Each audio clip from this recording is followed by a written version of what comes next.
नमस्कार मित्रांनो, लोकायन IAS मध्ये आपलं स्वागत आहे। आजच्या व्हिडिओमध्ये भारताच्या राज्यघटनेत योगदान देणाऱ्या महिलांविषयी आपण माहिती घेणार आहोत। पहिल्या नेत्या आहेत सुचेता कृपलानी। हरियाणामध्ये जन्मलेल्या सुचेता कृपलानी या भारत छोडो आंदोलनामध्ये एक महत्त्वाची व्यक्ती होत्या। नंतर त्या भारतातील पहिल्या महिला मुख्यमंत्री ठरल्या आणि 1963 ते 1967 दरम्यान उत्तर प्रदेशच्या मुख्यमंत्री म्हणून त्यांनी काम केलं। संविधान सभेत महिलांच्या हक्कांसाठी आणि सामाजिक न्यायासाठी चर्चेत सक्रियपणे भाग घेतला। दुसऱ्या नेत्या आहेत अम्मू स्वामीनाथन। अम्मू स्वामीनाथन यांचा केरळमधील पलक्कड जिल्ह्यात जन्म झाला। अम्मू स्वामीनाथन लोकसभेमध्ये 1952च्या निवडणुकीत निवडून आल्या आणि 1954 मध्ये राज्यसभेच्या सदस्य म्हणून कार्यरत झाल्या। त्यांनी महिलांच्या हक्कांसाठी आणि आरक्षणासाठी आवाज उठवला आणि शासकीय कामकाज, प्रशासन आणि लिंग समानतेच्या तत्वाला त्यांनी महत्त्व दिलं। तिसऱ्या नेत्या होत्या ॲनी मस्करेन। ॲनी मस्करेन यांचा जन्म केरळमधील त्रिवेंद्रम, आताच तिरुवनंतपुरम मध्ये झाला। ॲनी मस्करेन त्यावेळच्या त्रावणकोर राज्य काँग्रेसमध्ये सामील होणारी पहिली महिला नेत्या होत्या। केरळमधून त्या लोकसभेच्या पहिली महिला सदस्य झाल्या। संविधान सभेत स्थानिक शासनाच्या स्वायत्ततेचं समर्थन केलं। म्हणजेच काय तर स्थानिक शासन संस्था या स्वायत्तपणे कारभार करतील, त्यांना त्यांचे विशिष्ट अधिकार असतील। त्यावेळी समाजावर जात आणि लिंग आधारित भेदभाव याचा मोठा पगडा होता। मात्र यावर मात करत ॲनी मस्करेन भारतीय राजकारणातील पहिल्या महिला नेत्यांपैकी एक ठरल्या। परंतु भारताच्या लोकशाहीला मजबूती देण्यासाठी खेडेगावातील शासन कारभाराच्या संस्थांना अधिक मजबूत करणं आवश्यक आहे, असं त्यांनी संविधान सभेत सांगितलं। 1952 मध्ये स्वतंत्र उमेदवार म्हणून निवडणूक लढवली आणि पुढे राजकारणात त्या सक्रिय राहिल्या। चौथ्या नेत्या होत्या बेगम कुदसिया अयाज रसूल। बेगम कुदसिया अयाज रसूल या पंजाबमधील एक प्रमुख राजकीय कुटुंबातील नेत्या होत्या। समाजातील परंपरावादी संकुचित वृत्तीच्या लोकांकडून होणाऱ्या विरोधानंतरही त्यांनी शिक्षण घेतलं आणि राजकारणात सक्रियपणे भाग घेतला। संविधान सभेत मुस्लिम लीगचं त्यांनी प्रतिनिधित्व केलं आणि त्या पक्षातील एकमेव महिला नेत्या होत्या। मुस्लिमांसाठी वेगळ्या मतदारसंघाच्या निर्मितीस त्यांनी कडाडून विरोध केला आणि सामाजिक विभागणीपेक्षा राष्ट्रीय एकतेला आणि एकात्मतेला त्यांनी अधिक महत्त्व दिलं। मुस्लिम प्रतिनिधित्वाच्या माध्यमातून अल्पसंख्याकांच्या अधिकारांना महत्त्व देण्याचं काम त्यांनी केलं। पाचव्या नेत्या होत्या दाक्षायणी वेलायुधन। दाक्षायणी वेलायुधन या भारतातील पहिल्या दलित महिला पदवीधर होत्या आणि संविधान सभेतील एकमेव दलित महिला सदस्य होत्या। त्या केरळमधील पुले या समाजाशी संबंधित होत्या, ज्याला त्या काळी दास जाती म्हणून ओळखलं जात होतं। दलितांसाठी वेगळ्या निवडणुका घेण्याच्या प्रस्तावाला त्यांनी विरोध केला आणि जातीय भेदभावालाही विरोध केला।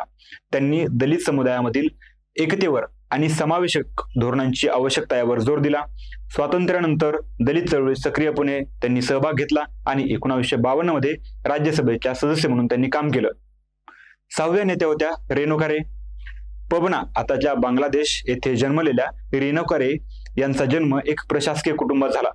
त्यांच्या आईने कोलकात्याच्या प्रेसिडेन्सी कॉलेजमध्ये पहिल्या महिला विद्यार्थ्यांपैकी एक होण्याचा मान मिळवला।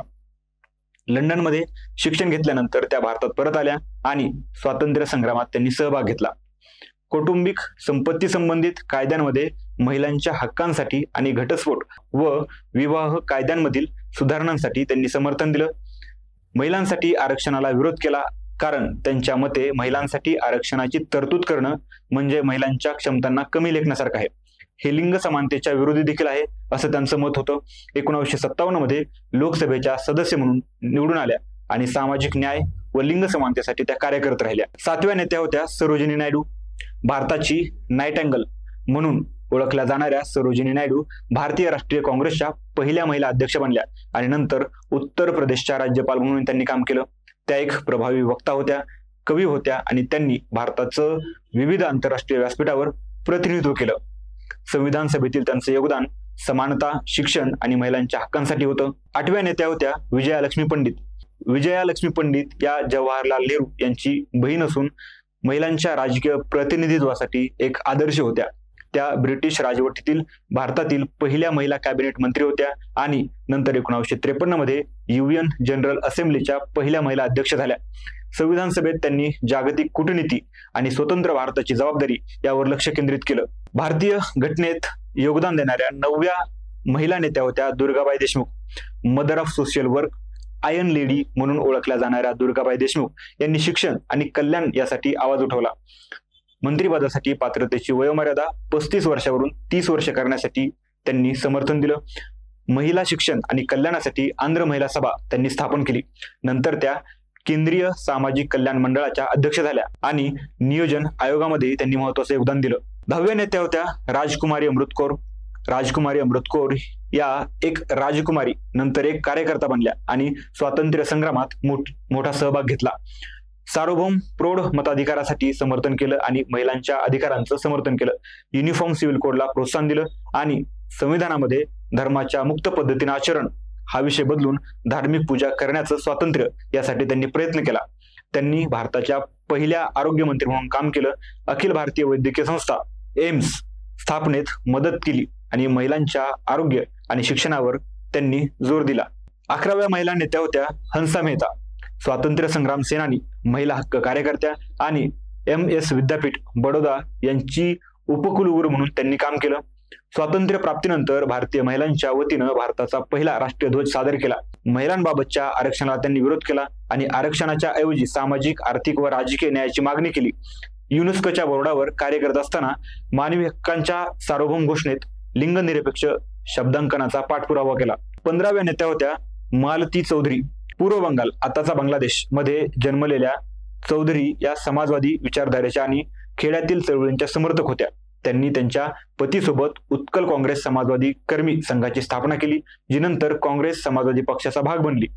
संविधान सभेत त्यांचं योगदान शिक्षण सुधारणा आणि शोषित समुदायांचं उत्थान करणं यावर होता. भारतीय राज्यघटनेत योगदान देणाऱ्या 13व्या नेत्या होत्या कमला चौधरी. लखनौच्या एक प्रसिद्ध लेखिका आणि स्वातंत्र्य सेनानी. त्यांनी असहकार आंदोलनात सक्रियपणे सहभाग घेतला. त्यांच्या साहित्यात अनेकदा सामाजिक समस्या आणि महिलांच्या संघर्षावर प्रकाश टाकला जाई.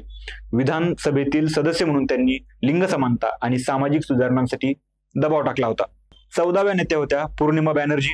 पूर्णिमा बॅनर्जी अलाहाबाद येथील भारतीय राष्ट्रीय काँग्रेस समितीच्या त्या सचिव होत्या. बॅनर्जी स्वातंत्र्य संग्रामात आघाडीवर होत्या. त्यांनी श्रमिक हक्क, शिक्षण सुधारणा आणि महिलांच्या सक्षमीकरणावर कार्य केलं. बॅनर्जींनी सार्वभौम मताधिकार आणि समावेशक शासकीय कार्यपद्धतीसाठी एक महत्वपूर्ण भूमिका पार पाडली. 15व्या नेत्या होत्या लीला रॉय. आसाममध्ये जन्मलेल्या लीला रॉय एक स्त्रीवादी आणि सामाजिक सुधारक होत्या. त्यांनी महिला मताधिकारासाठी मोठा संघर्ष केला. संविधान सभेत त्यांचं कार्य महिला शिक्षणासाठी आणि खेड्यातील सक्षमीकरणावर भर देणारं होतं. हा व्हिडिओ तुम्हाला कसा वाटला ते कमेंट बॉक्समध्ये नक्की कळवा आणि लोकायन IAS या आमच्या YouTube चॅनलला सबस्क्राईब करा. धन्यवाद.